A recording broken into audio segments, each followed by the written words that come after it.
les Britanniques se font progressivement à la nouvelle grande figure de la monarchie. Difficile d'oublier la reine Elisabeth II, dont les 70 années de règne ne seront sans doute jamais égalées, mais le roi Charles III a bel et bien pris sa place depuis ce jeudi 8 septembre et l'annonce officielle de sa mort au monde entier. Charles souverain, l'ordre de succession au trône est bouleversé. Ainsi, le prince George, fils aîné de Kate Middleton et du prince William, devrait succéder à son père, en deuxième position. À moins qu'un événement inattendu ne vienne tout bouleverser.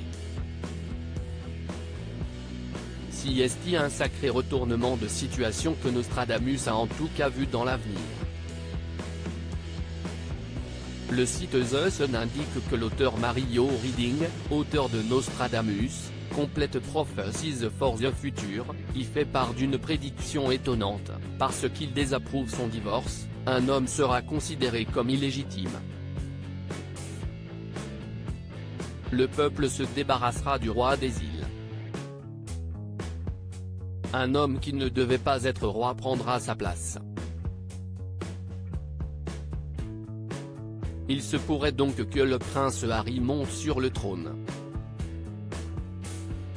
Si les théories de Nostradamus se sont avérées vraies la plupart du temps, il avait notamment prédit la mort de la reine Elisabeth II en 2022 à l'âge de 96 ans, toutes ne se sont pas réalisées.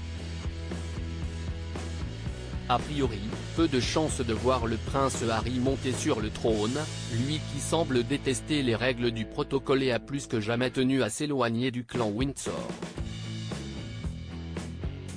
Qui plus est, le prince William et ses trois enfants, George, 9 ans, Charlotte, 7 ans et Louis, 4 ans, sont respectivement deuxième, troisième et quatrième dans l'ordre de succession alors que le prince Harry n'est que cinquième.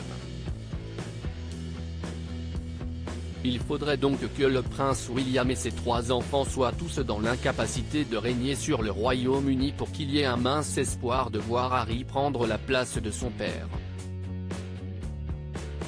Il faudrait déjà que le roi Charles III abdique. Malgré la mauvaise réputation qui lui a longtemps collé à la peau, le nouveau souverain a gagné en popularité en l'espace de quelques jours.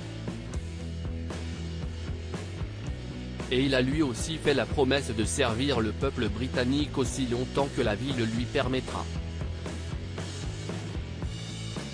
Céder son trône n'est donc pas à l'ordre du jour.